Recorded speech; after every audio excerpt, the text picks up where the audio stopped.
Di setiap saat, di setiap waktu dalam hidup Anda, jadilah versi Anda yang terbaik.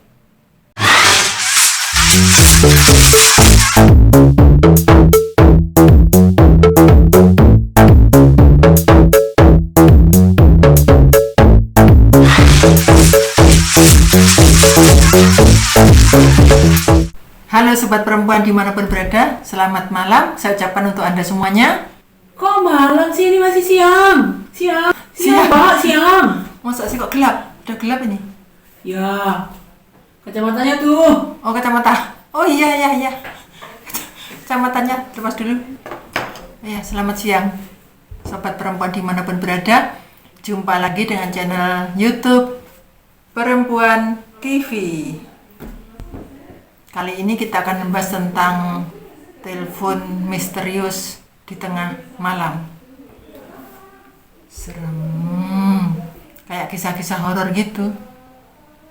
Pada suatu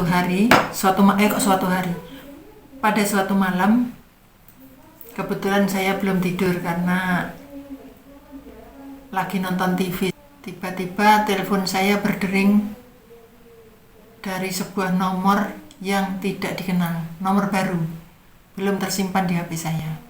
Saya abaikan teleponnya, tapi berulang-ulang nelpon lagi. Saya reject, tapi nelpon lagi. Akhirnya saya berpikir, mungkin orang ini sedang butuh bantuan atau mendesak yang mau dikabarkan. Walaupun saya tidak kenal nomornya, nomor siapa, akhirnya saya putuskan untuk mengangkat telepon tersebut. Dan di seberang sana ada suara isak tangis. Isak tangis tengah malam. Jadi keinget sama podcast yang katanya podcast dari hantu, suara-suara orang tak dikenal tapi ternyata suaranya hantu. Akhirnya saya beranikan diri. Ya, ini dari mana? Ada yang bisa saya bantu? Seperti itu. Biasa, konselor kalau ditelepon oleh nomor tidak dikenal pasti ngomongnya, ya, ini dari nomor siapa? Ada yang bisa saya bantu? Begitu ya. Seperti layanan hotline pada umumnya. Setelah reda tangisnya, dia berkata, saya sedang di dalam rumah sendirian.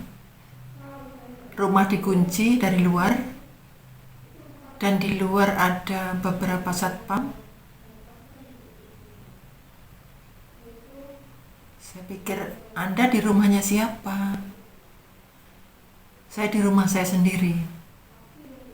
Tetapi saya dikunci oleh suami saya dari luar, dan di luar ada satpam yang menjaga, katanya supaya saya nggak bisa keluar. Kok seperti itu, kenapa? Apa sebabnya sampai dikunciin di rumah? Akhirnya si perempuan itu bercerita bahwa dia punya akun media sosial. Dan di media sosialnya ada seorang laki-laki yang mengirim DM. Isinya kangen, lama gak ketemu, seperti itu. Tapi kan si perempuan ini tidak tahu siapa yang mengirim, kemudian apa tujuannya mengirim. Dia juga tidak berkenalan dengan orang itu. Dan karena dia merasa itu bukan siapa-siapa, maka ya santai saja, HP-nya ditaruh sembarangan dan tidak pernah diberi password. Ternyata suaminya membuka akun medsosnya dan menemukan ada DM seperti itu. Walaupun dia tidak membalasnya, walaupun si perempuan tadi tidak membalasnya, tapi suaminya cemburu, menuduh bahwa istrinya telah selingkuh. Dengan bukti telah ada DM masuk. Kata suaminya, nggak mungkin orang tiba-tiba nge-DM kamu seperti ini, kangen, pengen ketemu, kalau kamu tidak pernah nanggepin, kalau kamu tidak ngapa-ngapain. Ya, kecurigaan itu tengkar, sampai akhirnya suaminya itu marah besar karena si perempuan ini selalu mengatakan bahwa saya tidak berselingkuh. Saya biasa-biasa saja sebagai ibu rumah tangga, seperti biasanya saya lakukan. Tidak pernah menanggapi DM dari orang lain di media sosial. Lihat aja di situ kan tidak saya tanggepin DM-nya. Tapi suaminya curiga lagi. Paling sudah kamu hapus. Nah, seperti itu. Akhirnya cekcok terus menerus, suaminya marah-marah terus. Akhirnya suaminya makin emosi dan perempuan tadi dipukuli. Setelah dipukuli, kemudian dibuka bajunya oleh suaminya sendiri dan difoto dalam keadaan telanjang. Setelah itu perempuan tersebut dikunci di dalam rumah dan ditinggalkan dinas keluar kota untuk katanya 3 hari. Kemudian saya tanya, dalam kondisi seperti ini maka yang paling penting kita tanyakan adalah apakah kondisinya di dalam rumah tersebut aman. Yang pertama saya tanyakan adalah apakah di rumah Mbak ada makanan atau bahan makanan yang bisa diolah. Ada banyak di kulkas itu, penuh kulkasnya, isi kulkasnya. Ada makanan yang bisa saya masak. Jadi saya kalau untuk makan sudah enggak masalah. Dan kalau saya pengen pesan makanan dari luar, saya bisa melalui online dan nanti pengantarnya berhenti di satpam yang akan membayar dan satpam mengantarkan makanannya ke saya. Oke. Berarti untuk makan dia aman. Jadi oke. Kemudian kita ngobrol ke hal yang lain. Apakah ketika Anda di dalam rumah dan dikunci untuk beberapa hari itu ada orang lain yang bisa masuk ke rumah Anda? Misalnya satpam sewenang-wenang, semena-mena dan sebagainya? Tidak. Karena rumahnya juga saya grendel dari dalam. Oke, aman, pinter. Terus kemudian saya tanyakan, jadi apa yang bisa saya bantu sekarang?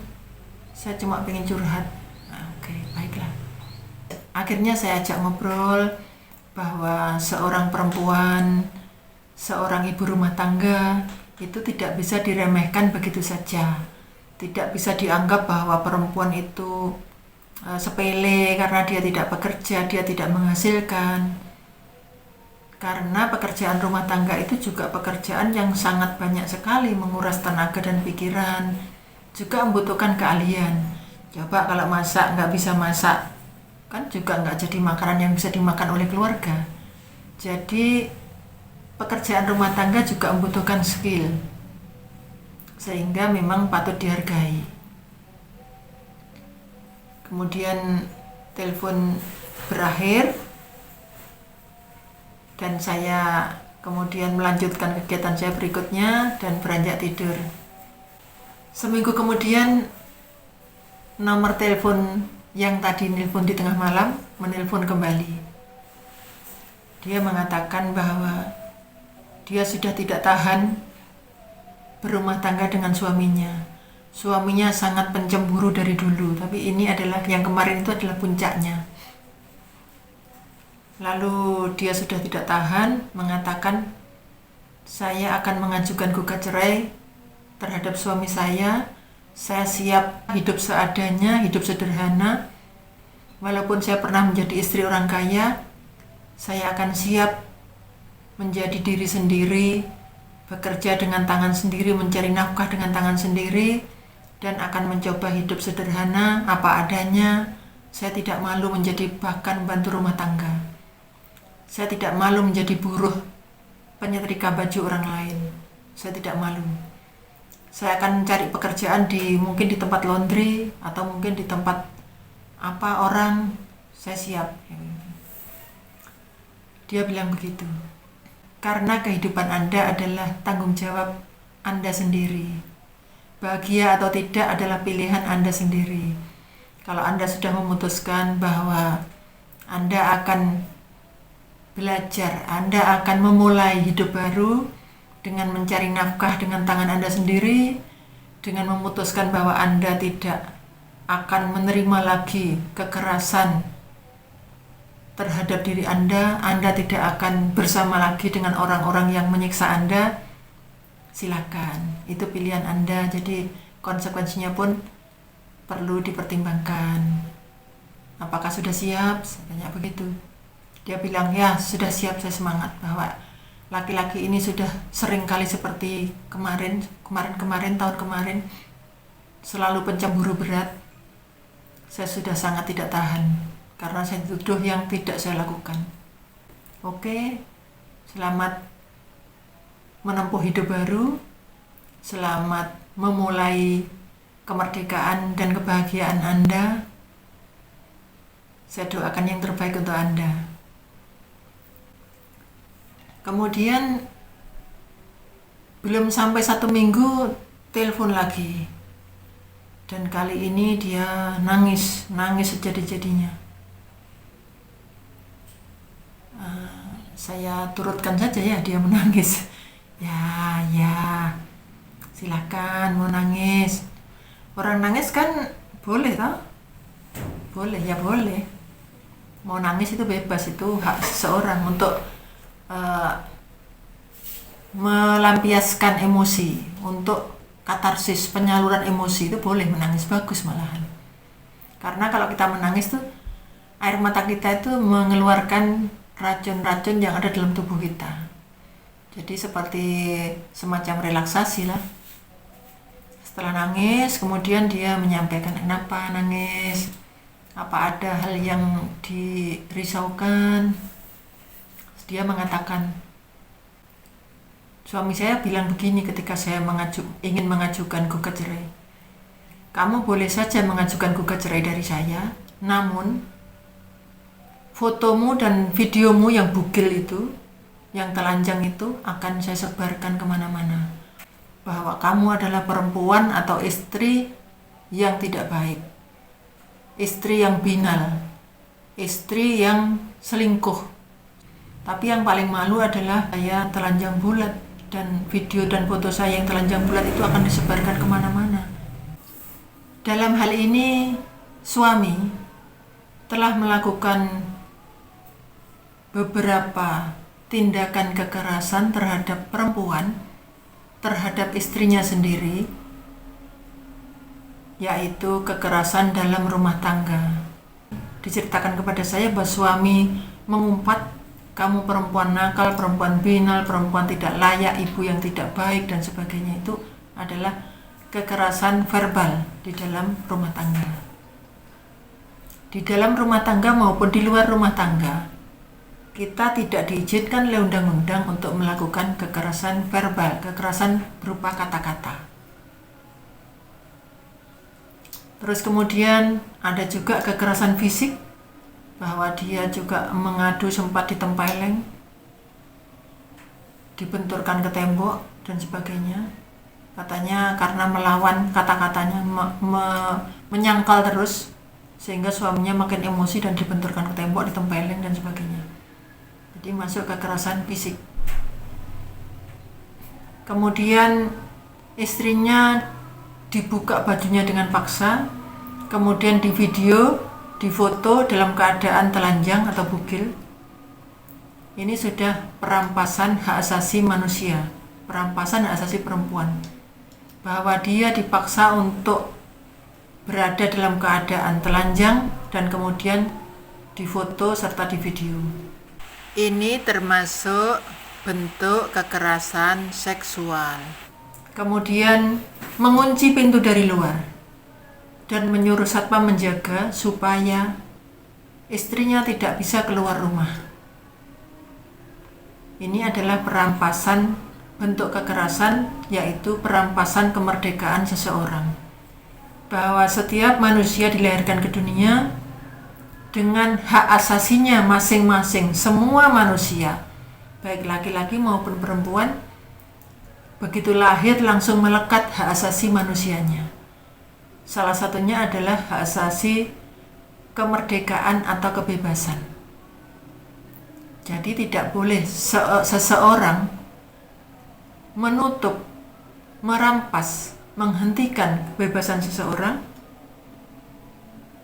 itu adalah pelanggaran HAM, pelanggaran hak asasi perempuan, melanggar hukum. Setiap manusia mempunyai hak kebebasan dan kemerdekaan hidupnya, jadi tidak boleh seorang lain pun, siapapun untuk menghentikan atau merampas hak tersebut. Jadi dalam hal kasus ini, si laki-laki telah merampas hak kemerdekaan dari istrinya. Kemudian kekerasan berikutnya adalah dalam pernikahan itu adalah menyatukan dua manusia yang punya masing-masing keinginan, punya kehendak masing-masing. Bisa ketemu saat punya tujuan yang sama. Namun ketika sudah tak seiring, tak sejalan, beda pendapat, beda pemikiran yang kemudian merasa tidak dipersatukan lagi, bahkan negara juga menyediakan solusinya, yaitu dengan perceraian. Jadi perceraian walaupun sangat disarankan untuk dihindari, tetapi itu adalah merupakan hak juga bagi masing-masing pasangan, baik dari istri maupun dari laki-laki. Jadi jika salah satu pihak ingin mengajukan gugat cerai, pihak yang lain boleh misalnya mengajak diskusi lagi dengan tenang, dengan lembut, dengan baik. Apakah sudah dipikir, apakah kedepannya bagaimana, dan sebagainya. Namun tidak boleh melarang, apalagi dengan mengancam. Itu juga sudah merupakan tindakan kekerasan dalam rumah tangga. Namun jika memang kedua belah pihak sudah tidak bisa dipersatukan, ya jangan dipaksakan. Toh masing-masing berhak untuk mendapatkan kebahagiaan lebih baik. Mungkin akan bertemu dengan pasangan yang baru, dengan orang baru yang lebih membahagiakan. Kita tidak tahu kan? Istri tidak diberikan kesempatan untuk berpendapat. Ini juga merupakan salah satu bentuk KDRT. Terus, serius sekali. Terus jadi kok bentuk-bentuk KDRT itu kok banyak sekali ya? Ya banyak sih. Banyak banget, tetapi jangan khawatir, asalkan pasangan saling menyayangi, saling menghargai, saling memberi kesempatan untuk berbuat baik. Kalau salah ya diingatkan dengan baik, itu sudah tidak bermasalah lagi. Itu jika Anda menikah namun yang terjadi adalah menganiaya salah satu pihak atau saling menganiaya, itu kemudian patut dipertanyakan lagi, sebetulnya menikah untuk apa sih? Untuk berbahagia ataukah untuk saling menganiaya? Jadi bagi Anda yang saat ini sedang dalam kondisi berpasangan atau berumah tangga, bagus juga kalau Anda lakukan evaluasi rumah tangga Anda secara periodik dengan santai-santai, dengan tidak saling menuduh dan tidak saling mencari kesalahan, tapi bagaimana supaya kedepannya rumah tangganya bisa lebih rukun, lebih baik dan sebagainya. Bisa saling menghormati, bisa saling berbagi tugas dan peran. Jadi semoga Anda yang sedang berumah tangga bisa lebih bahagia. Namun jika rumah tangga Anda semakin membuat Anda tidak bahagia, kalau bisa diperbaiki. Namun kalau tidak bisa, masih ada solusi, yaitu ada bisa ditempuh jalur hukum berupa gugat cerai ataupun cerai talak bagi laki-laki. Kalau yang beragama Islam bisa diurus di pengadilan agama. Kalau yang agama selain Islam bisa diurus ke pengadilan negeri. Jadi lakukan saja cara-cara yang baik, tetap tenang, santai, walaupun banyak masalah, tetaplah jadi diri Anda yang terbaik.